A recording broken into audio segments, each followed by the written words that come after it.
Welcome to the Magical Montana Minute. I'm your host, Sarah Linden, and I'm here talking with Tyler Knott Gregson, author of Chasers of the Light and All the Words Are Yours. Hi. Hello. How's it going? Good. How are you? I'm fantastic.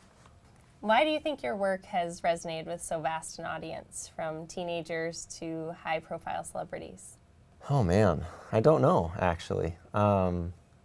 Probably just because I'm pretty honest and pretty vulnerable when I write. I tend to do everything without a censor, really.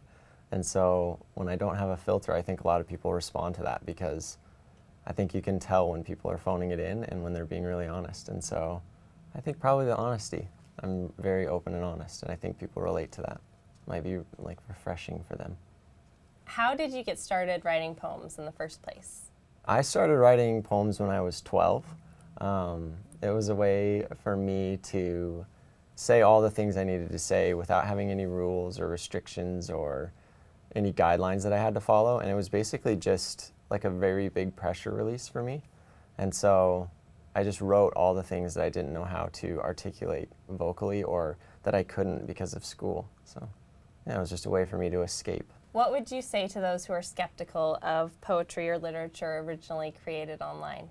I just think it's the medium of the day. I think, maybe when the first typewriter came out years and years and years ago, those people probably had the same exact gripes about them, that they were doing it too modern and that the format wasn't right and they should be using a pen and ink or a quill and ink. And I don't know, I don't think the method in which the poems are written matters as much as what the content is. So I think it's really easy to be skeptical just because it seems more fleeting, but if the content of the poems is kind of timeless, I don't think it matters. We've often heard the refrain that poetry is dead, yet your audience is vast and enthusiastic about your poetry. What do you attribute that to? Is poetry dead or just evolving? Evolving, for sure. I think it went through a really dormant period where not a lot of people did it, but I think where it is now is it's just constantly changing, and I think it's growing into something that it hasn't been for a long time. And I think it's definitely having a resurgence. And I think it's exciting because for a while, I think it was a lot safer to say that poetry was dead, but I don't think it is. I think it was just quietly sleeping. You write a haiku a day in addition to longer format poetry, and your most recent book, All the Words Are Yours, is a book of haiku. What appeals to you about haiku?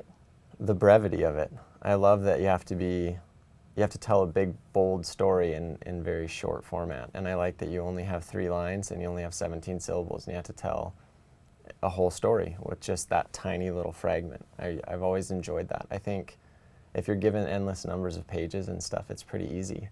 But I think it's a lot harder to try to condense it down into something small. So it was more of a challenge for me than anything, really.